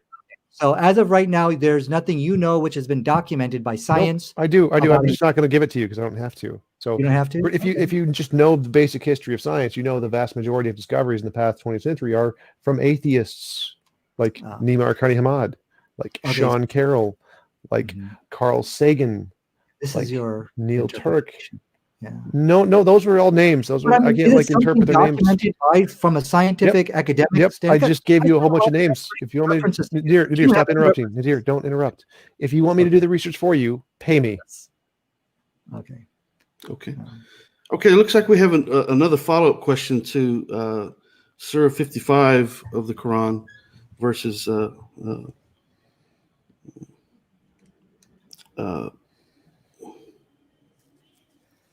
yeah. What? I'm trying to read it off my phone. My phone is stuck. I'm trying to read it off my phone. Well, okay, Nadir, so Nadir can pull it up. Oh, it's a question? Yeah, it's a question. I'll get back to it in a second. Let me go to Brother Muhammad. Brother Muhammad, do you have a question for either of the debaters? Yeah, I can ask a quick question. A little bit comment as well. Whoever is the brother atheist, I'm not sure what name Tom. he had. Tom. You are a winner in your gestures itself. You know, your smile is killing, and your eyes, oh my good Lord, expressions are there. So anyway, I was watching this conversation. Is it okay, Tom, if you can address that question where other brother was saying that there is deep waters, and deep waters has layers, and you cannot even see the hand if you pull out. How science actually, and when science actually identified this sort of news, is that possible to see with reference? No, because it predates human history. So that was already known back when Neanderthals were building ships and things. You knew that if you went into the water. Underwater, we are talking about submarine. Yes, we already knew this. Submarine were invented 14 years ago. You don't need submarines. When you swim down, you can feel the current going a different direction than when you swim up. Human can swim down that much all the way down. You don't need to Without swim all the way oxygen. down. If you swim 200 feet down, you can see there's a lot less light, so you can infer it's A lot darker less light. further down. Only for 200 feet down. Yes, that means if you go Okay. further, there's no light. So less light, less light, less light, no light. And the layers and all that sort of long verses. The other one, what name is the brother Nadir was talking about? All the scientifically evidence there in those verses were proven before Quran. Is that correct? Yes, all of that was common knowledge. Any that pretty much reference? everyone knew. Any reference with you that who done that and where it is we can read? Pretty much anywhere. Just look at any history document. Anywhere? Yes, like every. Can we essentially, Google it? Yes, you could Google it. You can just check So- naval history, and you can read that people said, "Oh, the sea is dark." You can read it in Homer. You can read it in the Odyssey. You can read it in every single one of them. And All right, yes, Brother Muhammad, thank like you. for example, Thank you very much. for example, there is a specific group of people called the sea nomads, the Baji, who knew all of this thousands of years ago. Like none of this is special. Okay, can you guide us? Show me, where can I find these references that you're Google talking sea about? nomads. If you want me to do the research for you, pay me, Nadir. Let's see. Sea Tom, nomads. I did specifically tell you on more than one occasion. Okay. when you make- If you Nadir, I already told you before. If you want me to do the research for you, pay me. I'm not going to research basic facts and find you references that the sky was blue 2,000 years ago, Nadir.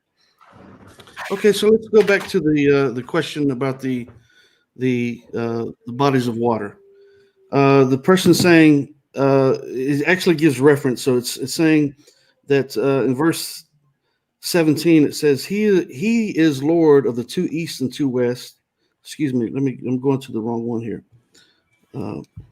Yes. Okay, so let me scroll up where he's got this. Okay, so it says yes, he is the Lord of the two east and two west.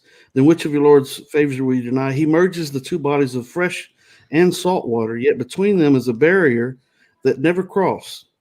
And he says, based on the footnotes, it says it's a reference to Surah 25, chapter 25, verse 53 of the Quran, which states once again that he is the one who merges the two bodies of water, one fresh and one palatable, and the other salty and bitter, placing between them a barrier that cannot cross.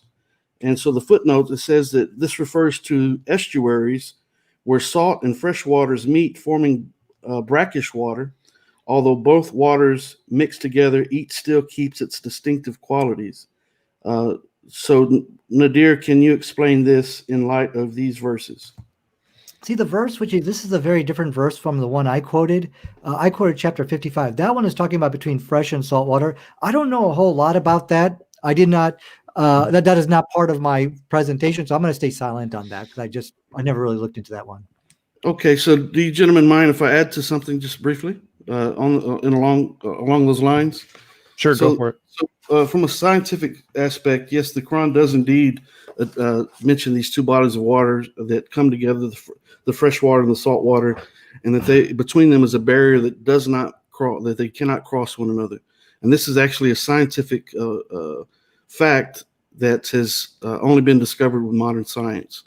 Obviously, a human being could not know when he sees two bodies of water mixing or meeting one another that they are actually not mixing with one another. The salinity in one is too dense that disallows the fresh water to combine with it. So that is a scientific fact for sure. And this was revealed 1450 years ago in the Quran. Whether or not it was plagiarized from somewhere or wherever it came from, it's a scientifically accurate. So the Quran is in agreement with science on that point.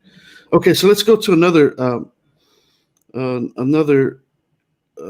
questioner. Let me see, Brother Ramzi. Assalamu alaikum, Brother Ramzi. Are you there? Do you have a question for one of the gentlemen or both of them? Alaikum assalam wa rahmatullahi wa barakatuh. Thank you both for the discussion. Appreciate your time.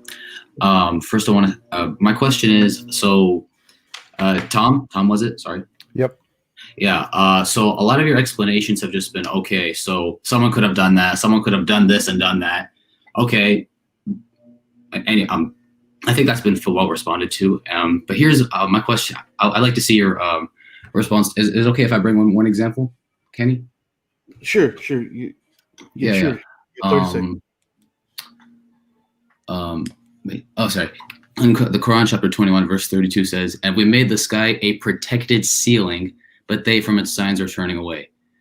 And so my question is, what does the sky protect us from, and what would someone have needed to do to know that at the time? Okay, thank you. The sky doesn't protect us from anything. Okay. So the magnetic field, which protects us from the solar radiation, has nothing to do with the sky. It has to do with the center of the Earth. So the sky doesn't protect us from anything. It's just a body of oxygen. Not the coldness of space. It doesn't keep the Earth warm. Nothing. No, what keeps us warm is, again, the center of the Earth. The air definitely keeps us warm. It doesn't protect us from the coldness of space. What generates most of the heat is the sun and the center of the Earth. So are you saying? That would be an ambiguity fallacy. As you're trying to read things into the text that are not there. It's just silly. That's clearly false. Okay. Again. Okay, Brother Rumsey, what chapter and verse was that again? Chapter 21, verse 32. Okay, 21:32. All right, thank you, brother, for your. Can I chime in on that? Good, brother. Yeah, so let me correct his. Again, this is misinformation he is giving. The sky does offer a type of protection to us. We know that the sky has many layers. One of those is everyone should know of. It's called the ozone layer. So let me go ahead and show you the different layers of the sky. We see that we are protected from meteors. We're protected from a lot of different rays. And so you have a thermosphere, mesosphere, stratosphere, troposphere. So again, the information which TJ is presenting to us is false and inaccurate. But one thing I did want to just kind of point out, all the scientific information which I presented, could it be extrapolated by just doing your own research or something like that? Yes, it could be extrapolated. But what you cannot do is continuously get it right over and over again on all of these scientific facts, from ants to bees to alcohol, triggering a scientific revolution, and 3 facts about seas. That you can't do. You can't do it all like that. There's no human explanation for getting all of the stuff right. Okay, all right. Yeah, all those facts are just mundane facts that pretty much anybody could get right. There's nothing special about that any more than there's anything special about J.K. Rowling getting the facts right about King's Cross Station. None of that special.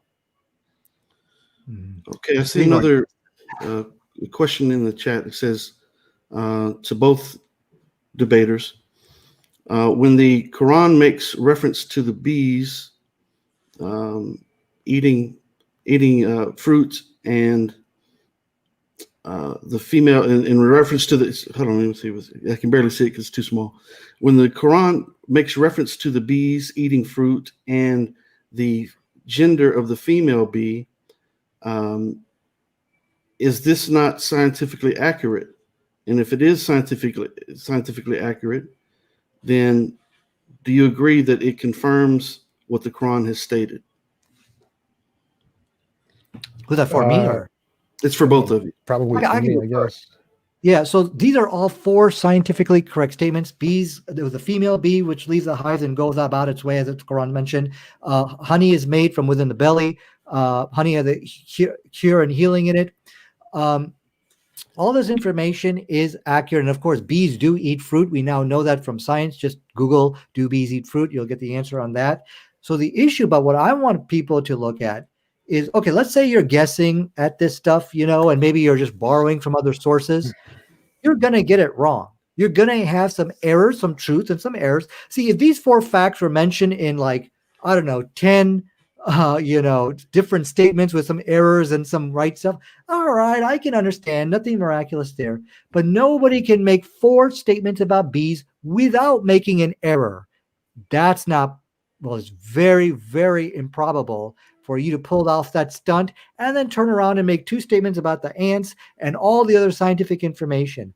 That is the information. That is the argument which Tom was not able to answer tonight. I literally answered it by just giving 4 myself. Like, it's mundane, super easy, literally nothing impressive about that. It's surprising you think it is impressive. But yeah, actually, those 4 facts, all of them except for the female one, which was actually false. It's just a misinterpretation. It just says young bees. But all of those are just listed in Pliny the Younger. So none of that's actually novel. Again, all that was already known by the Greeks. TJ, can we fact check you real quick again? We did fact check you, and you failed that fact check. You said that the Quran. No, I corrected your mistake, Nadir. I actually posted the links you that said- actually prove that correct in the description of the video. They're actually there. Anyone can read them. Go to this holy man or this smart man. He can help you and answer that question, which I can't. That was your response. So Nadir, I corrected your mistake. I put the links of all of those things in the description. Who's saying this? What link are you showing me? Can you show it to me? Let's fact check you right now. Of our last conversation. An email in the description. Okay, I put Google all of the links of all the things you asked for in the description or the comments. Is in the text of the Quran? You're saying that? What? So it says Youngbi? Really? Yes, I actually sent you. I sent you the video of the actual so translation. Videos and links of other people, but of academics. Yes, those are called What sources. verse is that? This is chapter 69. It does not say Youngbi in any way. It does. It does. Whether they're 69 what, brother? Oh, I'm sorry. Surah chapter 16, verse 69. 1669. Okay. But I don't want to go too much on this point because, as TJ said, he doesn't understand Arabic. He heard this from a video somewhere, and that's his reference. So let's just leave it at that. It's just one of the many of his fabrications he has presented to us tonight. Yes, the academics who actually study Quran and Arabic and know it better than you do are somehow wrong because you can look them up. What are the reference? I sent it to you. You can find it again. I don't remember the actual link. It's youtube.com/something something. All right, let's move on. Okay. All right. So there's another question in the chat. It says to Tom. It says, Tom, are you implying that when the Quran states that there's waves underneath waves within the ocean, and that this is inaccurate with science? No, I'm saying everyone already knew that for thousands of years before the Quran. Like if you swim 20 feet under, you'll realize there's currents below the waves on top. So everyone knew that. And the second part of his question was, can you verify and give references for people who you claim knew this information before the Quran was revealed? Yeah, literally everyone. So again, the sea nomads knew it. And like just every form of humanity know this. You swim 20 feet down, you can feel out the currents. So like again, this is asking for a reference. The sky is blue. It's ridiculous. Well, it's let me just say something just briefly on that, because you're actually totally incorrect. A human being does not have the capacity to go into the depths of the ocean to gauge that there's waves upon waves upon waves in the ocean. I'm sorry, but I'm actually qualified in this field. Like the waves. It's qualified. No. I'm sorry, but this is a scientific fact. No. I'm sorry. I'm actually qualified in this field. So you can swim down far enough to feel the currents. Something to you, Tom. You're actually making a huge blunder, because this is actually a scientific fact that modern science has confirmed. Okay. Now remember, this was revealed 1,450 years ago, where the Quran is stating that within the depths of the ocean, there's waves upon waves upon waves. No human being would have that knowledge. Okay. Again, so the fact that you are ignorant of oceanography here. So wait, no. A vortex. Do you know what a vortex is? I do know what a vortex is. Where are they? What depth? I don't know what. Zero. What depth? They're at zero depth. You can have changes in the waves occur on the top and on the bottom. Stop. There are changes. I'm sorry, I just proved you wrong. It in school somewhere. No. So that means the scientific fact there was 1,450 years ago. Again, nothing you're saying here is relevant. So I prove you wrong. Before modern science could prove. I don't know why you're still talking. So vortexes exist at every depths. And I'll talk as long as I want to on my show. I still don't know why you think this is relevant. So you've been the whole time. You've been very rude the whole time. I just haven't said anything. But on this point, you're making a mistake. So you're I already corrected you. So what depth are vortexes at? It doesn't matter where the vortex is. If they're at zero, then I just proved you wrong. Wave upon wave upon wave that was revealed 1,450 years ago. Vortex. So you know about vortex because you've gone to school and studied about vortex. Yes, and Seaman knew about vortexes because they swam into them. No study of this information. No. Yes, they did. They've known about them for thousands of years. They're written in Norse mythology. This is very common. No, it's not. Yes, they are. Prove it. Where's your reference? I could, if you want me to do the research for you. No reference. You've been saying it's I don't need to do it. Common facts.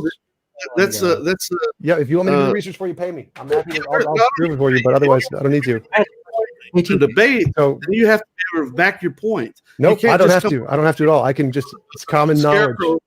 Scarecrow that someone stitched together. Common knowledge, like, oh everyone gosh. knows that a scarecrow can walk. Everyone knows there's a blue purple monkey, outside, in the backyard. Yeah, everyone knows the sky is blue. Everyone knows the sea has waves. Like this is I got a question.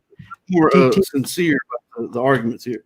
Okay, so yeah, because your arguments are a joke, a complete joke. I gotta get going. It's almost my grip time here. But let me ask you a question, TJ. Will you put this great debate victory of yours on your YouTube page? Absolutely, you got crushed. This is going to be hilarious. I really appreciate that, and we're going to make sure you get some more of these strong wins. Okay, in the future. Yep. All right. Are we good? Let's wrap this up, guys. All right. Okay, so thank you, gentlemen, for coming. Got a little heated at the end, but alhamdulillah. So listen, when you engage in debate and you don't bring sources for your information, then you have lost the debate. That's plain and simple. You can't just make statements without proving your sources. Anyone who's engaged in debate and has been doing this, you know that you have to prove your points with sources and references. You can't just say everyone knows. That's a blanket generalization, a blanket statement, and that totally disqualifies you from being able to answer the point that you're trying to address. If you can't address it with something better than everyone knows this, then you have failed. So this is a decisive victory for Brother Nadir. He did, and I'll claim it because, alhamdulillah, truth is made clear from falsehood. He brought references to his points. Now, whether someone wants to accept it or not, the fact of the matter is that the Quran does not disagree with science. So it actually agrees. It doesn't matter if Greek philosophers or people from Hindus or wherever this information come from. If it's consistent with a scientific fact, that means that indeed the Quran is scientifically accurate. Okay. It's not a book of science. Let's be reminded, not a book of science. It's a book of signs, but there's signs within the science. Okay. So once again, if you're coming and you don't have anything better to work with other than just everyone knows this and everyone knows that, no, they don't. And you're only saying what you know because you've gone to school with, in modern times and have studied what happens with the clouds and what happens in the oceans and so forth. 1,450 years ago, there weren't universities everywhere where people were going to getting an education, and the human body cannot go into the depths of the ocean to study the movement of the waves. That's impossible. The body would be crushed. The human body would be crushed, right? That's a fact. Okay, so modern science is proving these points. In regards to the waters and the two barriers that do not mix, the Quran's not talking about islands and reefs and objects within the water. It's talking specifically about the two bodies of water that meet and they do not transgress the bounds of one another. Meaning these two bodies of water it's clearly stated in the Quran, matter of fact, that these two bodies of water meet, but they do not mix. Okay, talking about the fresh water and the salt water. Because the salt water is far more dense, the fresh water cannot mix with it. And if you study estuaries, you will see that evidence is clear, and only modern technology has been able to approve that. Otherwise, you get some salt water and some fresh water and pour it in a glass, you can't tell with a human eye. But the fact is, the salt water and the fresh water do not mix. Okay. So you can't just come along and say everyone knows that. Most people don't know these things. It's a fact. If someone asks, what are the weight of clouds, right? By example, if someone asks, what are the weight of clouds? Well, this is referenced in the Quran in numerous places where Allah subhanahu wa ta'ala has mentioned the weight of the clouds, referring to the clouds as the heavy clouds, the weighty clouds, the heavy clouds. But when you look up and you see these clouds floating in the sky and birds are flying through them in 1,450 years ago, even in modern times, and you see airplanes flying through the clouds and birds and so forth, most people, you look up at it's weightless, floating up there. But no, in fact, Google, if you'd like to, Google the weight of clouds, and you will see that they weigh millions of tons. Millions of tons. Matter of fact, I believe the cumulus cloud weighs 1.2 or 1.4 million tons. Tons. Okay, so that's why the Quran is referring to these clouds as the heavy clouds. It looks like they're just floating in the air, like they'd be light, like just a balloon just floating up there. But in fact, they're heavy, and we know this because of modern science. Okay, so this is not just common knowledge that every Joe Blow, Tom, Dick, and Harry knows just because it's just as simple as he tried to make it. No, that's absurd. He was very condescending and patronizing, very rude. The whole discussion. Probably should have stepped in and said something to him, but because he was exposing himself, there was no need for me to say anything. So at the end, we'll do a summary at the end and let it be known that he was very rude the whole time, mocking Nadir, going to the whole Trump situation, blanket statement saying everybody knows this and everybody knows that. No, they don't. No, they don't. And you only know what you know because you've been to school in modern times. So let's be real with it. Let's put it on the line, TJump. Okay.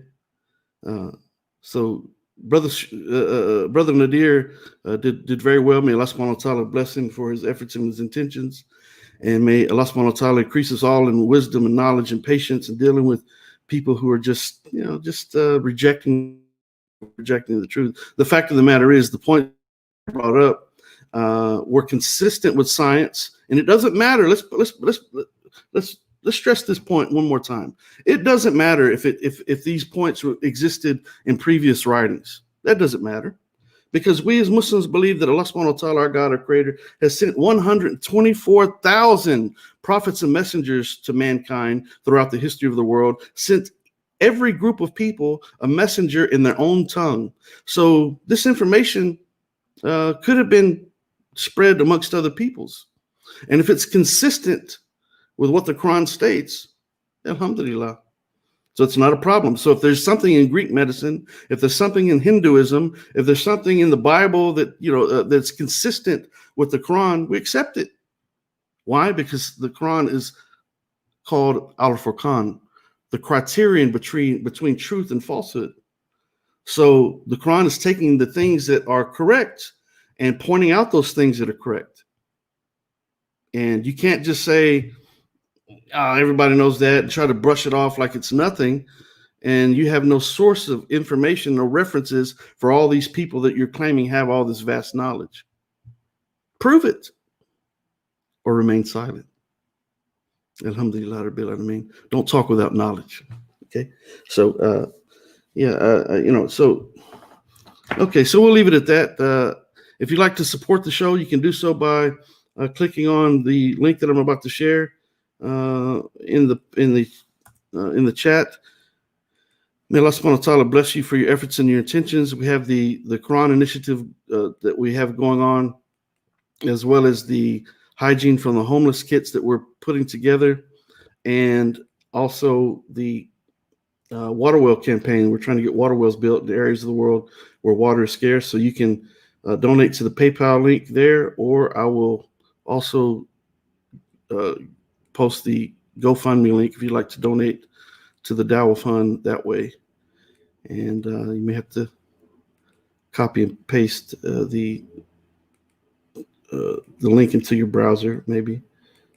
Or you can find these links. Matter of fact, you can find these links on Facebook as well as on YouTube on the information section of these of the show. And once again, may Allah bless you for your efforts and your attention. Listen, please hit subscribe, hit like, and hit share, and also be looking for the show tomorrow. We're going to have Brother Abu Yazid back on, and we're going to be discussing Christianity versus Islam, religion versus a way of life. Once again, special guest, Brother Abu Yazid, also known as C.L. Edwards, former Christian, and a co-host along with David Wood and Sam Shimon back in the day when he was still a Christian on the Trinity Network. I believe it was, if I remember correctly, he was a co-host with them on a show. And also, so that's tomorrow at at 8 p.m. Eastern Standard Time, 7 p.m. Central Standard Time. Also on Friday, I will be engaged in a discussion with a Christian by the name of Alex Karimli on stories of the prophets, the Tanakh versus the Quran, and we'll discuss the different aspects of these stories of the prophets out of these two writings. And so be on the lookout for that. And so we'll leave it at that. Alhamdulillah Rabbil Alameen. I do bear witness there's no God other than Allah. And I bear witness that Muhammad sallallahu alaihi wasallam is his final servant and the seal of all prophets. I do want to say assalamu alaikum to Brother Vincent Buckles and MI5 Dunya. Thank you for moderating. Brother Ramzi, it's good to see there in the chat as well. And everyone else, Nick L. and everyone out there. Alhamdulillah, if I've not mentioned your name, I'm still thinking about you. So thank you for watching. Thank you for tuning in. Hit subscribe, like, and share. And may Allah make ease for each and every one of us in our tests and trials. And may Allah subhanahu wa ta'ala have mercy on each and every one of us on the day of judgment.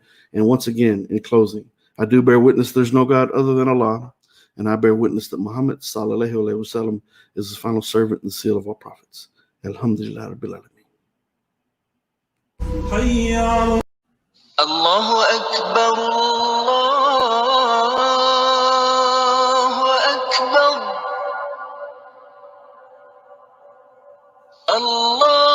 Allahu Akbar,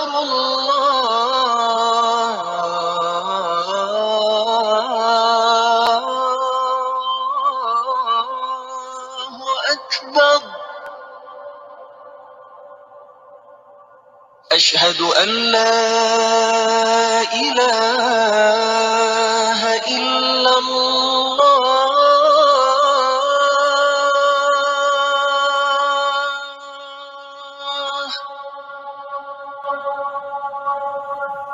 أشهد أن لا إله إلا الله